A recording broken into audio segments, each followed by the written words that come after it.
Hello and अस्सलाम वालेकुम beautiful people, कैसे हैं आप सभी। I hope you all are fine और आपकी पढ़ाई अच्छी जा रही होगी। आज की इस वीडियो में हमें पढ़ना है civil disobedience movement. Civil disobedience मैं आपको बता दूं कि अगर आपने पहले की वीडियोस नहीं देखी हैं जिसमें मैंने खिलाफत मूवमेंट, नॉन कॉपरेशन मूवमेंट, बाकी सारी मूवमेंट्स जितनी भी हैं और जो भी आपका सिलेबस है इससे पहले का, वो सारा कंप्लीट किया हुआ है। आप एक बार प्लेलिस्ट चेक कर लें, आपको डिस्क्रिप्शन बॉक्स में प्लेलिस्ट की लिंक मिल जाएगी। आप हमारा व्हाट्सएप ग्रुप भी ज्वाइन कर सकते हैं जहां पे आपको अपडेट्स और स्टडी मटेरियल मिलता है, ठीक है। और आप मेरे साथ बैठ जाइए, नोट्स खुद तैयार कीजिए क्योंकि नोट्स आपके बहुत काम आने वाले हैं एग्जाम टाइम में। या अगर आपके पास अभी टाइम कम है तो आप मुझे मैसेज कर सकते हैं व्हाट्सएप पे या फिर इंस्टाग्राम को फॉलो करके, आपको ये hand written notes reasonable rates पे मिल जाएंगे। तो यहां से भी आप पढ़ सकते हैं। आज हमें सिविल डिसोबीडियंस मूवमेंट पढ़नी है जो कि स्टार्ट हुई थी 1930 में। 1930 में जो नॉन कॉपरेशन मूवमेंट हमने पढ़ा था वो 1920 में स्टार्ट हुई थी, ठीक है। फिर उसको टेम्पररी कॉल ऑफ कर दिया गया था। क्यों? क्योंकि चौरा चोरी में जो इंसिडेंट हुआ था जहां पे कई सारे पुलिस लोगों को मारा गया था और वायलेंस में वो चेंज हो गई थी वो मूवमेंट, तो इसलिए गांधी जी ने यही डिसाइड किया कि उसको टेम्पररी कॉल ऑफ कर दिया जाए। लेकिन उसके बाद 1930 में सिविल डिसोबीडियंस मूवमेंट स्टार्ट हो जाती है, एक और मूवमेंट स्टार्ट हो जाती है जो हम पढ़ने वाले हैं। इसका बैकग्राउंड क्या था, सबसे पहले हम देखेंगे कि बैकग्राउंड क्या था सिविल डिसोबीडियंस मूवमेंट का, क्यों स्टार्ट हुई, कैसे स्टार्ट हुई। Civil disobedience movement was launched in 1930 by Mahatma Gandhi. तो ये भी आपको याद रख लेना है, एक तो date and the name of the person who launched this movement, Mahatma Gandhi, ठीक है। ये दो चीजें आपको याद रखनी है। अक्सर बड़े बड़े एग्जाम्स में ये दो चीजें पूछी जाती हैं कि ये मूवमेंट किसने स्टार्ट की थी या किस डेट में ये स्टार्ट की गई थी। और एक पॉइंट बहुत इंपॉर्टेंट है, civil disobedience movement is also called the salt satyagraha. इसको साल्ट सत्याग्रह भी कहा जाता है, ठीक है। Civil disobedience movement emerged in response to the economic hardships faced by the Indian population due to British policies such as the SALT Act 1882 and heavy taxation। तो देखिए क्या कहते हैं कि सिविल डिसोबीडियंस मूवमेंट जो है ये किसके रिस्पॉन्स में इमर्ज होती है। जो इकोनॉमिक हार्डशिप्स फेस की जाती थी यहां इंडियन पॉपुलेशन जो करती थी, किसकी वजह से? ब्रिटिश पॉलिसीज की वजह से। जैसे इन्होंने साल्ट एक्ट लगाया था 1882 में और हैवी टैक्सेशन लगाई थी यहां की चीजों के ऊपर। ये बहुत इंपॉर्टेंट है। साल्ट एक्ट, जो साल्ट टैक्स इन्होंने लगाया था 1882 में, मेन ये इसी के रेस्पॉन्स में ये स्टार्ट की गई थी सिविल डिसोबीडियंस मूवमेंट, ठीक है। ये साल्ट एक्ट क्या था, ये 1882 में बनाया था अंग्रेजों ने एक एक्ट जिसमें मतलब इंडियंस को एक्सक्लूड किया जाता था। उनको ये कहा जाता था कि आप जो यहां का साल्ट निकलता है ओशन से, सैलाइन वाटर से, आप उसको नहीं निकाल सकते हो, आप उसको बेच नहीं सकते हो, आप उसकी प्रोडक्शन नहीं कर सकते हो। आपको अगर वो यूज करना है तो वो आपको अंग्रेजों से खरीदना पड़ेगा। निकाला यहीं से जाता है, इंडिया से ही, ठीक है। लेकिन प्रोडक्शन कौन करता है? अंग्रेज, ब्रिटिश करते हैं। और बेचते किनको हैं? इन्हीं हिंदुस्तानियों को, जो कि एक बहुत ही इंपॉर्टेंट इशू था, ठीक है। ये स्टेपल डाइट में ऐड किया जाने वाला साल्ट एक स्पाइस है जो कि हर किसी चीज में इसकी जरूरत होती है। तो ये जो एक्ट था इसके रेस्पॉन्स में civil disobedience movement Mahatma Gandhi ने चलाई। इन्होंने कहा कि भाई ये हमारा साल्ट है और ये हमसे ही पैसे ले रहे हैं, हमें इसकी डिस्ट्रीब्यूशन, हमें इसकी प्रोडक्शन नहीं करने दे रहे हैं, ये गलत बात है। और इन्होंने इस चीज को खत्म करने के लिए सिविल डिसोबीडियंस मूवमेंट चलाई। चलिए जी, अब हम देखते हैं ऑब्जेक्टिव्स क्या थे, इसकी एम्स क्या थी इस सिविल डिसोबीडियंस मूवमेंट की, इसके ऑब्जेक्टिव्स क्या थे। ब्रेकिंग द साल्ट मोनोपोली, एक बड़ा ऑब्जेक्टिव इसका यही था कि जो साल्ट मोनोपोली है, जो अंग्रेज मोनोपोली चला रहे हैं, खुद ही कंट्रोल कर रहे हैं साल्ट को, इस चीज को ब्रेक करना था। The protest aimed to challenge the British imposed salt tax and break the government monopoly on salt production and distribution. ये प्रोटेस्ट, इसका मतलब, इसका मकसद यही था, इसका ऑब्जेक्टिव यही था कि ब्रिटिश जो इंपोज किया है ब्रिटिशर्स ने साल्ट टैक्स, उसको ये क्या कर सके? ब्रेक कर सके, उसको चैलेंज कर सके। जो गवर्नमेंट मोनोपोली चला रही है साल्ट की प्रोडक्शन पे या साल्ट की डिस्ट्रीब्यूशन पे, उस चीज को ये ब्रेक कर सके। उनका ये कहना था कि भाई साल्ट हमारा है, साल्ट हम कर सकते हैं, हम इसको आपसे ये खरीदेंगे नहीं, हम खुद प्रोड्यूस करेंगे, खुद इसके डिस्ट्रीब्यूशन करेंगे, ठीक है। ये एक ऑब्जेक्टिव था सिविल डिसोबीडियंस मूवमेंट का, क्या? साल्ट मोनोपोली को ब्रेक करना। सेकेंड ऑब्जेक्टिव दैट इज डांडी मार्च, जिसको हम साल्ट मार्च भी कहते हैं। देखिए आपका शॉर्ट आंसर का जो क्वेश्चन है वो यहां से आ सकता है, डिफाइन करना है डांडी मार्च या साल्ट मार्च आ सकता है। आप कंफ्यूज हो जाओगे कि ये क्या था, कि कहां पढ़ा था, आप फिर कहते हो कि हमने पढ़ा ही नहीं था। इन्हीं पॉइंट्स में से, इन्हीं क्वेश्चंस में से ये छोटे छोटे पॉइंट्स निकाले जाते हैं और इनको शॉर्ट आंसर क्वेश्चन बना के डाल दिए जाते हैं। ये कोई बड़ा मसला नहीं है, बस आपको एक बार पढ़ लेना है। और मैं गारंटी के साथ कहता हूं कि अगर आपने एक बार यहां से पढ़ लिया ना, जितने भी मूवमेंट्स में पढ़ा रहा हूं, आपको दोबारा से पढ़ने की कोई जरूरत नहीं है, ठीक है। मैं आपको बैकग्राउंड पढ़ा रहा हूं, मैं आपको ऑब्जेक्टिव्स पढ़ा रहा हूं, मास पार्टिसिपेशन उसमें पढ़ा रहा हूं आपको, मैं उसका इंपैक्ट भी पढ़ा रहा हूं एट द एंड, ठीक। एक बार यहां से देखने के बाद आपको कहीं पे भी इस वीडियो को, इस टॉपिक को सर्च करने की जरूरत ही नहीं पड़ेगी। तो चलिए पढ़ते हैं Dandi march. The iconic salt march also known as Dandi march was the key feature of the CDM, civil disobedience movement. ये जो दांडी मार्च था या साल्ट मार्च था, ये की फीचर था किसका? सिविल डिसोबीडियंस मूवमेंट का। ठीक है, साल्ट मार्च का मतलब होता है चलना। ठीक है, साल्ट मार्च मतलब ये चल चल के साल्ट जो लॉ था उसको ब्रेक करना था। एंड दांडी मतलब दांडी एक जगह का नाम है, वो भी हम आगे देखेंगे, वहां तक जाना था, वहां तक मार्च करनी थी, वहां तक चलना था।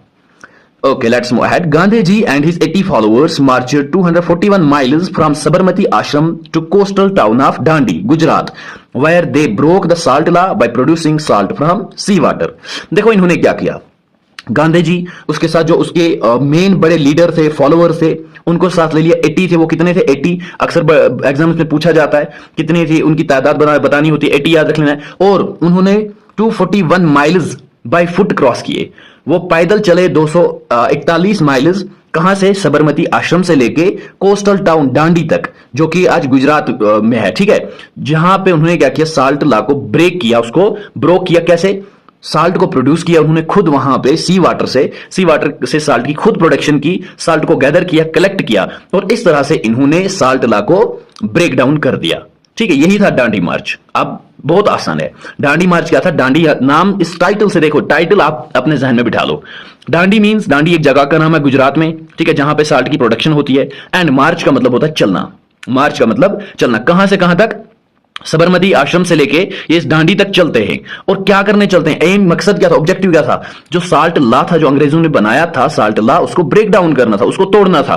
कैसे फिर तोड़ा उन्होंने खुद सी वाटर से साल्ट को प्रोड्यूस किया, कलेक्ट किया, और इस तरह से इन्होंने इस साल्ट लॉ को ब्रेक डाउन कर दिया। क्लियर है ये बात? तो चलिए बढ़ते हैं आगे। तीसरा हम ऑब्जेक्टिव देखते हैं, नॉन पेमेंट ऑफ टैक्सेस। इनका यह भी ऑब्जेक्टिव था कि जो हम टैक्सेस अब दे रहे हैं, हम ये टैक्सेस भी नहीं देंगे। ठीक है, इस तरह से ये धीरे धीरे करके अंग्रेजों को कमजोर कर रहे थे।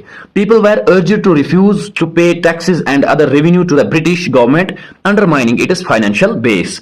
लोगों को यह कहा गया कि आप रिफ्यूज करो, इनको, अंग्रेजों को इनकार करो टैक्स देने से, आप इनको टैक्स मत दो, जो रेवेन्यू आप इनको देते हो, टैक्स देते हो, इनको मत दो। इससे क्या होगा? इससे जो फाइनेंशियल बेस है गवर्नमेंट की, यानी कि ब्रिटिश गवर्नमेंट की जो फाइनेंशियल बेस है, वो अंडरमाइन हो जाएगी, उसमें क्राइसिस आ जाएंगी, वो फाइनेंशियली स्टेबल नहीं रहेंगे। जब सबसे ज्यादा स्टेबिलिटी देने वाली चीज जो है वो यही है, फाइनेंस, पैसा। जब इनके पास पैसा नहीं जाएगा, फाइनेंस नहीं जाएगा, तो ये खुद ब खुद वीक हो जाएंगे। ये इनका मोटिव था, ये इनका मकसद था, ये इस मूवमेंट के ऑब्जेक्टिव्स थे। ठीक है, अब हम देखते हैं मास पार्टिसिपेशन, यानी कि इस मूवमेंट में हिस्सा लेने वाले लोग कौन थे। The Dandi march inspired people across India to join the movement. Dandi march से जो इन्होंने साल्ट लॉ ब्रोक किया था, जो इन्होंने मार्च की थी, इस मार्च से, इस चलने से, जो अपने फॉलोअर्स को लेकर ये गांधी जी चला था, इससे क्या हुआ? सारे लोग जो हैं इंडिया में, वो सारे के सारे इंस्पायर हो गए और उन्होंने इस मूवमेंट को, सिविल डिसओबीडियंस मूवमेंट को ज्वाइन कर लिया। ठीक है, thousands of participants including many nationalists, women, youth and other professionals actively participated in the protests, strikes and acts of civil disobedience. हजारों की तादाद में लोग आते हैं। ठीक है, जिसमें कई सारे नेशनलिस्ट्स हैं, अपने वतन से प्यार करने वाले लोग, औरतें, यूथ, नौजवान लोग, जहां बाकी प्रोफेशनल्स जो हैं, बाकी पेशे से ताल्लुक रखने वाले लोग जो हैं, जैसे कारपेंटर्स हो गए, स्टूडेंट्स हो गए, या जितने भी हैं, ब्लैक स्मिथ्स हो गए, वीवर्स हो गए, पॉटर्स हो गए, इन्होंने एक्टिवली पार्टिसिपेट किया प्रोटेस्ट्स में, स्ट्राइक्स में, हड़तालें की इन्होंने, प्रोटेस्ट की इन्होंने, या जो भी एक्ट था सिविल डिसओबीडियंस मूवमेंट का, उन सब में इन्होंने एक्टिवली पार्टिसिपेट किया, उन सब में बढ़ चढ़ के इन्होंने हिस्सा लिया। लेकिन यह भी आपको याद रखना है, मूवमेंट कौन चला रहा था? महात्मा गांधी। तो यह मूवमेंट किस चीज पे बेस्ड थी? नॉन वायलेंस पे। नॉन वायलेंस पे महात्मा गांधी का यही सबक था सबको, कि भाई हमें तोड़फोड़ नहीं करनी, हमें खून खराबा नहीं करना है, हमें किसी को मारना नहीं है, हमें अपनी डिमांड्स इनके सामने रखनी है, इनको प्रेशराइज करना है, लेकिन किस फोर्स से? ट्रूथ फोर्स से, सच्चाई की फोर्स से। हमें इनके ऊपर हाथ नहीं उठाने हैं। यह बात आपको याद रखनी है। ठीक है, जो भी महात्मा गांधी ने मूवमेंट्स चलाई हैं, वो किस बेस पे थी? नॉन वायलेंस की बेस पे। ओके गाइस, ये आपने देख लिया मास पार्टिसिपेशन की, किन किन लोगों ने हिस्सा लिया था। लेकिन ये भी तो जरूरी है, गवर्नमेंट रिप्रेशन एंड इंप्रिजनमेंट। अब गवर्नमेंट जहां तक चाहे, जहां तक उसकी पावर है, जहां तक वो कर सकती है, वो खामोश तो नहीं बैठेगी ना, वो रिप्रेशन तो करेगी, वो इंप्रिजनमेंट, वो मारेगी ना लोगों को जो स्ट्रगल में हिस्सा ले रहे हैं, जो उनके सामने जा रहे हैं। ठीक है, उनको इंप्रिजनमेंट की गई, उनको जेल में डाल दिया गया, उनको इस रिबेलियन को रिप्रेस करने की कोशिश की गई। Thousands of protesters including Mahatma Gandhi and other prominent leaders were arrested and imprisoned. देखो, हजारों की की तादाद में जो प्रोटेस्टर्स थे उनको मारा गया, उनको पीटा गया, उनको पकड़ा गया, अरेस्ट किया गया, जिनमें महात्मा गांधी मेन लीडर जो थे इसको भी पकड़ा गया, और इसके साथ साथ जो बाकी प्रोमिनेंट लीडर्स थे उनको भी अरेस्ट कर लिया गया और इम्प्रिजन जेल के अंदर डाल दिया गया। ठीक है, किन्होंने डाला? ब्रिटिश अंग्रेजों ने, ब्रिटिश गवर्नमेंट ने। The British authorities used force to suppress the protesters including baton charges, tear gas and arrest of peaceful demonstrators. जो ब्रिटिश अथॉरिटीज थी, ब्रिटिश फोर्सेस जो थे, इन्होंने सप्रेस किया प्रोटेस्टर्स को, दबाया प्रोटेस्टर्स को, बंद कराया प्रोटेस्टर्स को। और किस किस तरीके से, कौन कौन से मेथड यूज किए इन्होंने? बैटन चार्जेस मतलब लाठी चार्ज जिसको हम कहते हैं, स्टिक से इन्होंने इन छड़ियों से पीटा लोगों को, टीयर गैस मारे लोगों के ऊपर ताकि लोगों के आंसू निकले और वो आंखों से वो कुछ देख ना पाए। एंड अरेस्ट, लोगों को अरेस्ट कर लिया गया जो पीसफुल डिमॉन्स्ट्रेटर्स थे, जो इस एहतिजाज में हिस्सा लेने वाले जो थे, जो पीसफुली ये काम कर रहे थे, उनको अरेस्ट कर दिया, उनको बंदी बना लिया गया और उनको कैद कर दिया गया। ठीक है, ये गवर्नमेंट रिप्रेशन था और इंप्रिजनमेंट थी। अब इंपैक्ट देखते हैं। इतना कुछ तो हुआ, सिविल डिसोबीडियंस मूवमेंट तो चलाई गई, साल्ट मार्च तो किया गया, डांडी मार्च किया गया, लेकिन असर कौन सा पड़ा? लास्ट में हमें यह देखना जरूरी होता है कि इसका आउटकम क्या मिला। इंपैक्ट कह लीजिए या रिजल्ट कह लीजिए या फिर आउटकम कह लीजिए, तीनों एक ही चीज है, तीनों एक ही मायने रखती हैं। हमें अब देखना है कि सिविल डिसोबीडियंस मूवमेंट से क्या नतीजा मिला। सबसे पहले देखिए, abolition of salt act made by British.